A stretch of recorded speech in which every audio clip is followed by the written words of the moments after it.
So I'm here today with Santino Rivera, who's a main contributor for Ban This, and we're down here in Tucson, Arizona at the Festival of Books. And he's an author, indie publisher, and writer, and also he's down here for the Chicano Studies movement. So I want to talk to you a little bit about that, and a lot going on with that right now. Yeah. So tell me a little bit about the background on this book and how you came to collaborate with other writers and authors. This book, this is my third book, and I had bought a copy of Penguin. Penguin's a major publisher, and they released the 20th anniversary of their poetry anthology. And being a poet, I bought it. It's edited. I can remember her name, but she's a black woman, and she was an editor for the Penguin book, and she pissed a lot of people off because she excluded a lot of people that are usually in the anthology, people like Allen Ginsberg, and she excluded them because A, they were too expensive, and B, because she wanted to be more inclusive of people of color and women. And she took a lot of heat from that, from academia and from elitist literary groups who didn't think that some of those people belonged in an anthology, that it should just be always the greats. So I kind of took that idea. I mean, even with what she did, which I really respected, there was still a big void in that anthology as far as Chicanos go. And I said, I'm going to create a literature anthology for Chicano. And so I started with that basic idea, and then the hammer came down with Tucson, with them banning the literature and dismantling the classes, and that became the catalyst for this book. I'm friends with Luis Alberto Urrea, and we're talking about what can we do to help these kids and fight back. And I said, well, I'm doing an anthology anyway, and he said, he's like, why don't we take that anthology, and tell them, ban this, like use this anthology as a challenge, say you're going to ban our books, we'll print more.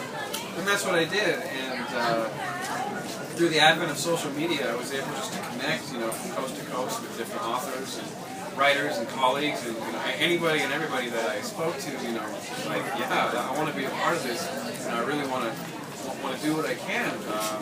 So I opened up submissions, and submissions just poured in from all over the country, and it was my job to kind of get the best material that I could for this book to be representative of Chicanos and Chicanos from coast to coast in this book, to show people that sometimes you have to go around the system to take a stand and to fight back. So it was really born out of the Penguin anthology, but what really sewed everything together was the book ban. Now, last night the court actually upheld the ruling of the ban on the Chicano Studies down here in Tucson.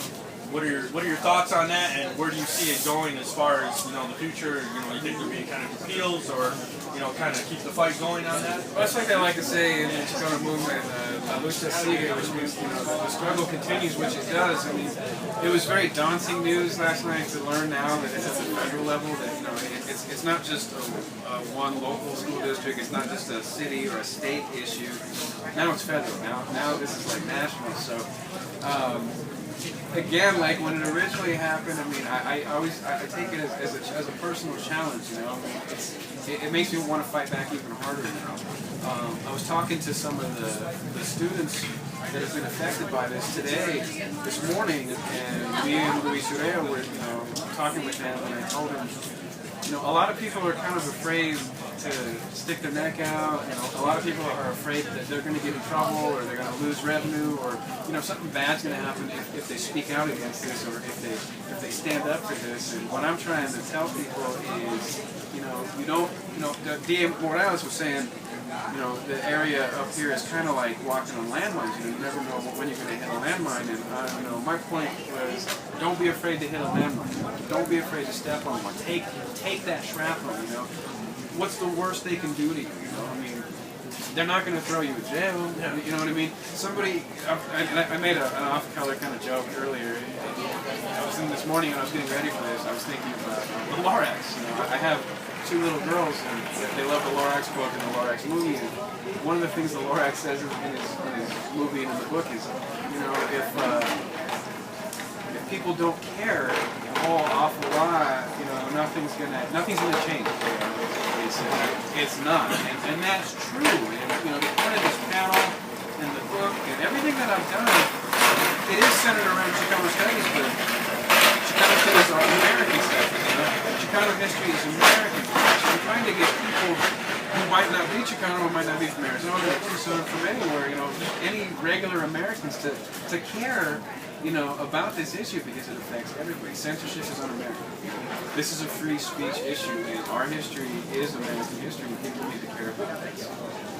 And there's so many issues that revolve around that, not only with Chicano studies, you got the SB 1070 here in Arizona, and when you're saying people are afraid to kind of step on landmines, put themselves out there, I think more Latinos that are in the spotlight kind of need to come to the aid of like what was going on here in Arizona. I mean, you have a lot of Hollywood celebrities, you know, that they're going for the president. You know, Eva Longoria is huge with President Obama's you know, campaigning, you know, get him reelected. But when it comes to Arizona, myself and some people in Phoenix, we were really pulling for Paul Penzone, who was running against Sheriff Joe up there.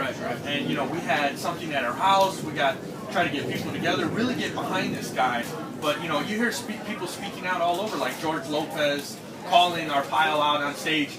But when Arpaio laid out a challenge to him to come back to Arizona, he didn't do anything. So it's like all these people are speaking, but nobody's coming to the aid to try to get, you know, to get the message out there to kind of help us out. And that's just it. And that's great for someone like yourself and the other people that are involved with this to really kind of put it out there, get it in the spotlight. It's like, hey, you know, we're here, and you know, we kind of all got to come together. I mean, it all relates to so many other things like immigration reform. Yeah. Like no celebrity is coming out and saying, hey, we need to get this done. The president needs to get this done. Everybody. It takes everybody to care about an issue like this to affect change. And I think in Arizona and elsewhere, there's so much fear and there's so much passiveness. I mean, I was talking today that things are too passive right now, and I'm friends with Lalo Alcaraz, a cartoonist, and one of the things we've been talking about is how things right now feel like the early 90s to us, to whereas tension is really heavy. I mean, there's a lot of tension, and it feels like it's about to boil over, because in my era, I mean, you know, we came from, you know, Public Enemy and Rage Against the Machine, and everybody was really up in arms, and, you know, we wouldn't take no for an answer, and we were fighting back against Pete Wilson and the Bushes, and you know, people were up in arms fighting, and that kind of stuff has just kind of dissipated. So we're trying to rally the troops and tell people to soldier on, and to, you know, don't be afraid to step on the landmine. Take that shrapnel and soldier on. You know, inspire these kids to take up the struggle. So I mean, you know, I don't put too much faith in a lot of what the politicians promise or what they say, because they're politicians. They're going to tell people what they want to hear. You know, change. Real change comes from community action. You know, communities coming together. I was talking today about people using their library resources. Libraries are powerful. You know, it takes a whole community to come together to affect positive change. You know, if the whole community of Tucson got together, you know, and marched together against some of these guys doing this stuff, I mean, they would take note of that. You know, but people are afraid, you know, to kind of come out and speak out against that. So we're trying to make people, you know, I don't know, reclaim their boldness, I guess, to step out in the light and say, no, this is enough. I mean, it all starts with organization. You know, you have like the Occupy Wall Street movements and things like. They're very unorganized. That's why they can't really get off the ground. Right. And the same thing relates with Latinos. We all got to kind of get on the same page, get organized, and really be heard, because we're not making our voices heard. No, and there's a lot of infighting. I mean, there's a lot of disorganization. I mean, it starts with each individual, and it starts at home. I mean, that's why I appreciate the libraries. I mean, these students out here who had their classes and their books taken away from them, they're having to do weekend studies. You know, Saturday class. You know, they meet on their own time. You know, that's powerful community action. I mean, and that's what people need to do across the country in their own communities, is to come together and to fight against whatever, you know, kind of ills are affecting them, because there are a lot of them. I mean, this is just one of many issues that you're talking about. I mean, that are affecting us, but we're always the scapegoats. You know, and it's time for that to stop. You know, if the media loves to talk about, you know, this Latino power and Latino voting bloc, I mean, you know, it doesn't mean anything if we don't utilize that and come together and start fighting back. You know, it's time to stop being so passive and passing the buck and actually taking action. Well.